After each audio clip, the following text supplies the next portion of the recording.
Carolina pummels the Saints' backups in the regular season finale, but is there any concern heading into the playoff bye week?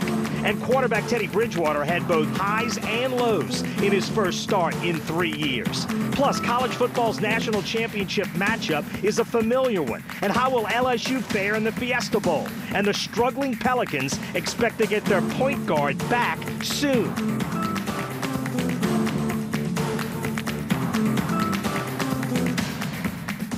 It wasn't the finale the Saints were hoping for, but the season is far from over. I'm Doug Mouton, and welcome to 4th Down on 4. Now, looking ahead in the divisional round of the playoffs, the Saints will host either Dallas, Seattle, or the Philadelphia Eagles. Our question tonight, which of those teams scare you the most? Who's the most dangerous of those three? Vote now on our website, wwltv.com/vote, or on our mobile app. But we start with an ugly finish.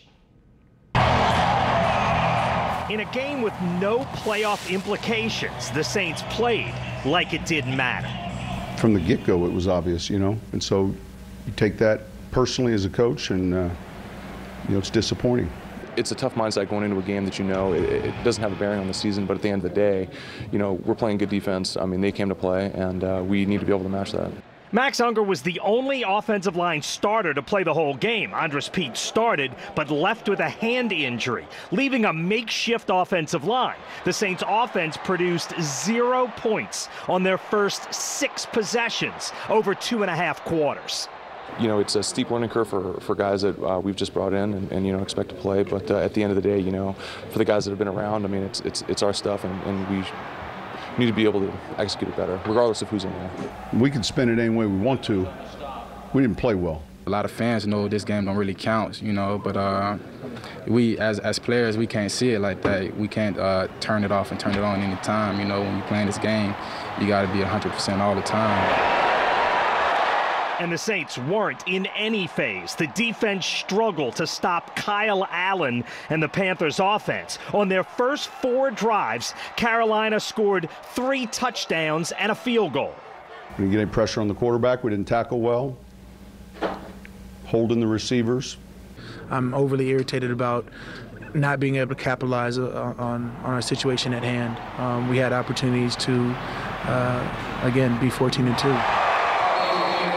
It was mostly bad, but it wasn't all bad. The Saints did get a little offense going in the second half behind the first 100-yard rushing day from Dwayne Washington. It was pretty fun. I haven't really been running rock that much all season.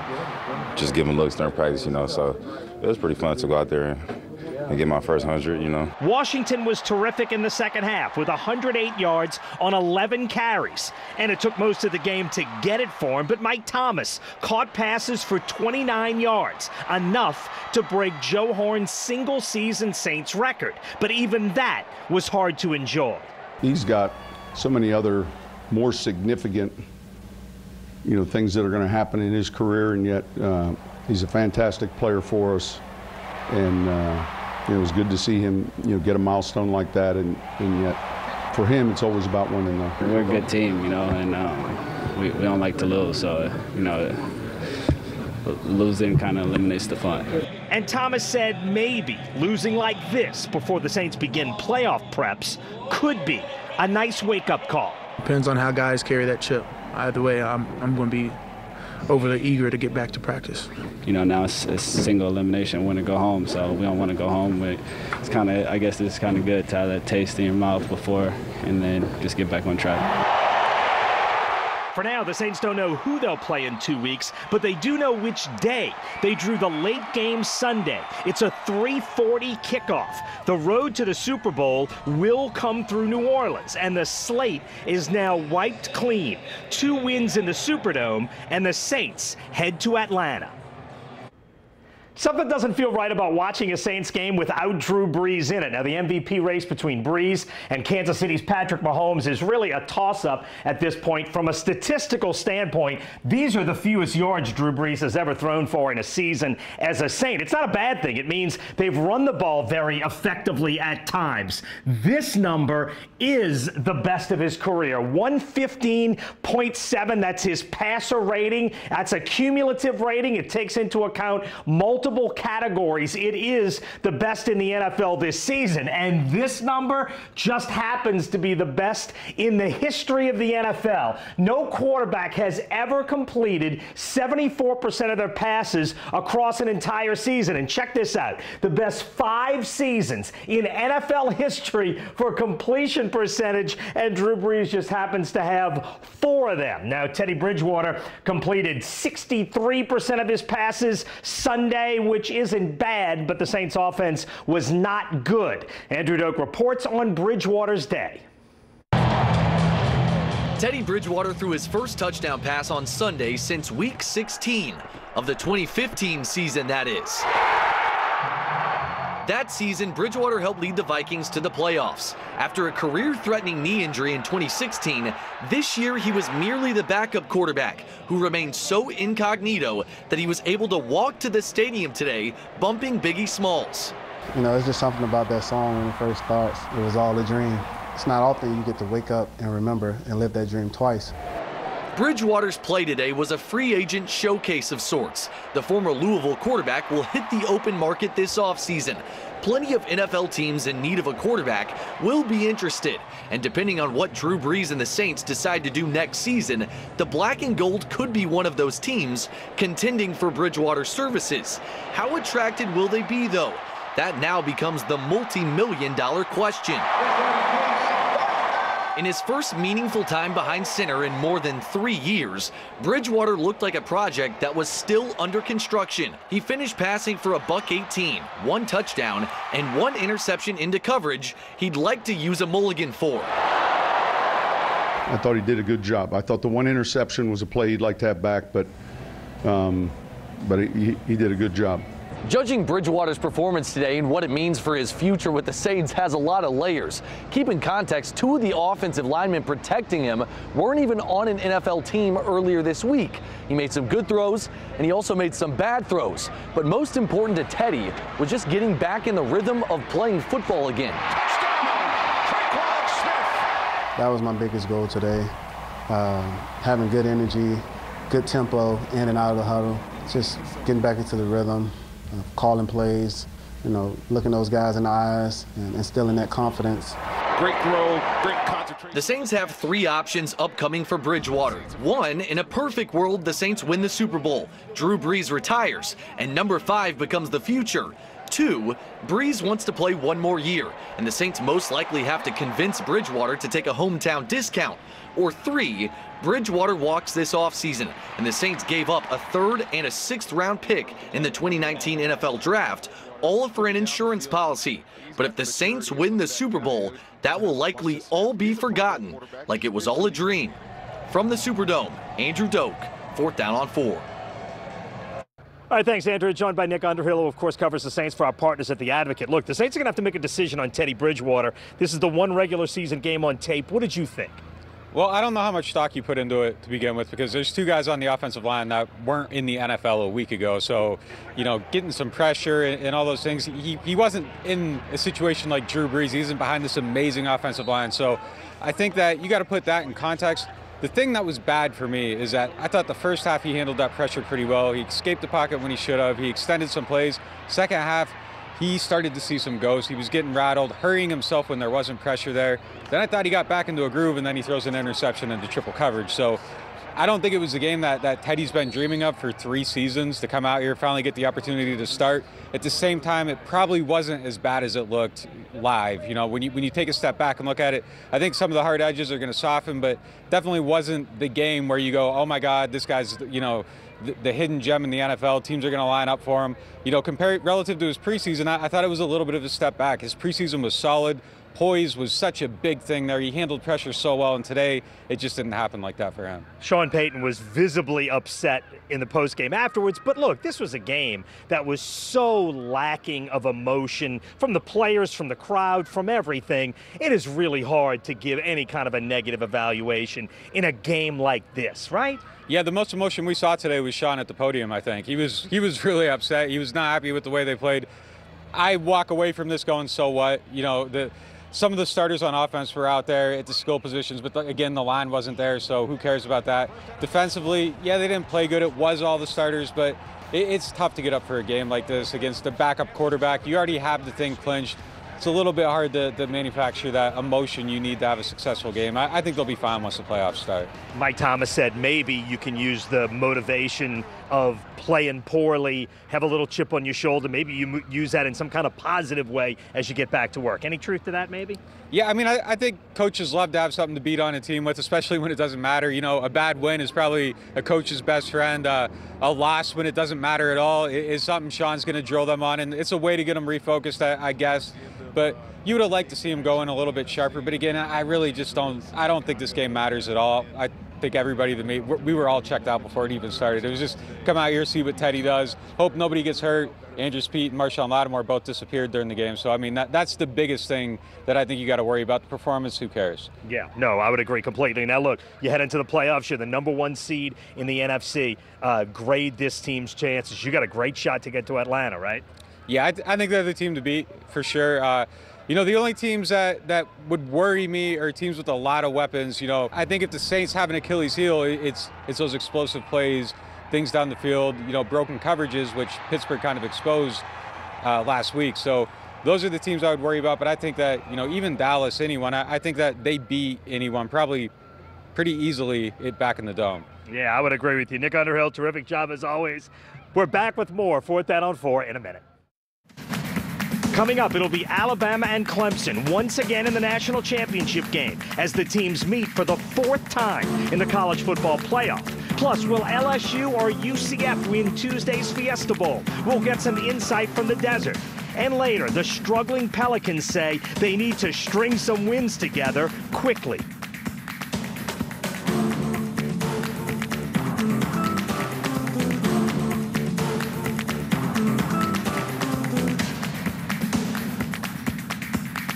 The College Football National Championship is set. The semifinal games were duds. There was no drama in either game. My takeaway from Saturday is Georgia is better than Oklahoma or Notre Dame. I understand why the Sooners and the Irish got into the tournament, and I thought the committee was right. You couldn't take a 2-loss Georgia team over unbeaten Notre Dame. I get that, but Georgia is better.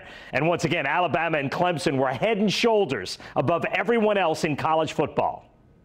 Lewis got it again. All season, Alabama and Clemson have been on a collision course since the start of the college football season. The question has been who would make the playoffs with them. As it turns out, it didn't matter. Alabama destroyed Oklahoma in the first half, then lost their edge a little bit. Oklahoma made it look closer. It never really felt like the Sooners might actually win. The Crimson Tide won by 11. The other semifinal was a blowout. Clemson beat Notre Dame 30-3. Set up to the end zone. We won the game. We achieved our goal. I'm really proud of our team and our staff. Just an amazing performance, dominant performance. In the last 4 years, 8 college football teams have played for the national championship. 7 of those 8 are Alabama and Clemson. Parity in college football is a real problem. There is none. Personally, I am a big fan of expanding the college football playoff to 8 teams, and it'll probably happen eventually, but it certainly feels like this year it wouldn't have mattered. Alabama and Clemson, Monday night, January 7th in Santa Clara, California. LSU plays Tuesday afternoon. The Tigers take on unbeaten Central Florida in the Fiesta Bowl. Michael Cobble with our partners at WBRZ in Baton Rouge joins us in Arizona. Michael, often in bowl games, it's the more motivated team that wins, going for back-to-back unbeaten seasons. Is UCF the more motivated team Tuesday? Yeah, well, I think the Knights are tremendously motivated. I mean, obviously back-to-back undefeated seasons is a lofty goal that very few teams ever get to achieve, but they're also trying to represent their brand one more time and possibly win a second national championship. I mean, what more could they really prove? They've done everything they can with their schedule, so now they're trying to beat these upper echelon teams. We saw them do it last year against Auburn, LSU, a fairly decent club this year, and really with a lot to play for. If they could knock the Tigers off, I think that would be a huge feather in their cap and really get that, expanded playoff talk going once more. Michael, what will be different about the LSU team we see in Arizona? I mean, as far as differences, I would say the most glaring difference will be personnel. You have so many players that aren't playing in this football game for LSU, especially on the defensive side. When you think about the loss of Greedy Williams, Ed Alexander because of the NFL draft, a couple of Tigers have been suspended. A couple other Tigers have some issues maybe with a targeting penalty, so Jacob Phillips won't start the first half. John Battle, we don't know what maybe penalty he'll have in-house, if any, for his post-game punches against Texas A&M. And Kerry Vincent playing with a heavy heart after his father passed away this week. You just maybe don't really know what to expect from the guys that will be filling in for them, or maybe what level of play they will bring to the field. And UCF is a challenge, especially offensively. I know Mackenzie Milton isn't in this ball game, but Darriel Mack has had some action. He saw time in a regular season game and, of course, their conference championship. So I think he will be a formidable quarterback that really can run Josh Heupel's offense. Now, as far as LSU, I think you will see a running quarterback on both sides of the ball, from the Knights and the Tigers. I think LSU found something maybe with Joe Burrow running against Texas A&M. I don't think they want to do it 29 times like they did against the Aggies, but I do expect to see maybe more of that because I know Ed Ogeron certainly likes that aspect of play. All right, Michael, who wins Tuesday and why? I think the Tigers win it, and I think they win it because a couple of factors. They understand how important a victory can be, especially after losing this bowl game to Notre Dame last year. They saw that malaise linger throughout the entire offseason, and you have to remember a lot of this team is coming back next year, so it really can jumpstart that spring practice, of course, that rolls right into summer and then eventually into fall ball. And if LSU wins, I think they're definitely a top 10 ranked team, potentially somewhere around 5, 6, or 7. So I really think the future is bright for this club. Now, why they win? I think because they have a pretty prominent rushing attack. I think the offensive line has something to prove. I think you're trying to get Nick Brossette over the 1,000-yard mark, and as we already talked about, Joe Burrow running from the quarterback position is something that I think LSU could possibly take advantage of. If they can get that ground game going, then they can certainly open up that play-action game. And really, we need to see this LSU receiving corps step up and make some plays. Now, the defense is a little limited, so it could be an offensive shootout, but I think it's going to be somewhere in the neighborhood of the 28-21 LSU victory. Michael, I agree. I like the Tigers' chances. I think they just have more talent top to bottom. That was Michael Cobble from our partners at WBRZ in Baton Rouge, joining us in Scottsdale, Arizona. The Fiesta Bowl, LSU in Central Florida, Tuesday at noon. We're back with more 4th Down on 4 in a minute. Still ahead, the 2018-19 season has not gone the way Anthony Davis and the Pelicans expected it to. But they'll get a much-needed boost as early as this week when point guard Elfrid Payton is hopeful to return to the lineup. That story when we come back. The Pelicans list point guard Elfrid Payton as probable for tomorrow night's game. That is great news. He has been extremely missed. New Orleans right now 5 games under 500 as they host the Minnesota Timberwolves. Ricardo LeCompte reports. AD for the lead. Yes! This is evidence the Pelicans can close a game. It's something this squad didn't do in 5 of their last 6 losses. And as a result, it's dropped them to the second-to-last spot in the Western Conference. But in an 82-game season, there's still time for New Orleans to climb back up the standings. However, the clock is ticking. We can't afford to keep losing and digging ourselves a hole. We got to sprinkle some wins in there. You know, we got to go on winning 3 out of 4, 4 out of 5, you know, stuff like that to get back in it. No one's going to make me believe that we're not going to get it turned around. And, you know, we're going to get some guys back healthy. We'll get guys back in the roles that they're comfortable in. I think we're going to be okay. Getting healthy, that's the first step for the Pels. Having Nico Mirotic and Elfrid Payton back in the lineup will be big. And encouraging news this week, as a starting point guard and John-Eric Product participated in his first full practice after undergoing surgery on a broken finger on his left hand back in mid-November. There's no set date for Payton's return, but the expected recovery time from this surgery was 6 weeks. So that actually pencils him in to return sometime next week, either January 2nd at Brooklyn or January 5th in Cleveland. Obviously, no one likes to lose, so guys are a little frustrated with that, but we're still together. Like I said, I feel like everybody in here feels that we have enough to win in this locker room, so we're still together for sure. Again, there's time for New Orleans to rebound. The Pels have to just make sure the clock doesn't run out on them. In Metairie, Ricardo LeCompte, 4th Down on 4. All right, thanks, Ricardo. 3 games this week, beginning Monday against Minnesota. And again, Elfrid Payton probable for that game. Remember, New Orleans started 4-0 with Payton running the show. Wednesday in Brooklyn, Saturday in Cleveland. Of the 15 teams in the West, right now the Pelicans sit in 14th place. 5 games under 500 with a lot of work to do. We're back with more 4th Down on 4 in a minute. Interesting vote tonight in our 4th Down on 4 poll question. Of the 3 possible divisional playoff opponents, the Dallas Cowboys strike the most fear into the Who Dat Nation. It makes sense. The Cowboys beat the Saints, but Seattle and Philadelphia are both playing better ball right now. We'll know who it is by this time next week. For Ricardo, Andrew, producer Danny Rockwell, photographer Adam Ney, and all of us here at Eyewitness Sports, I'm Doug Mouton. Thanks for watching. We'll see you next week on 4th Down on 4.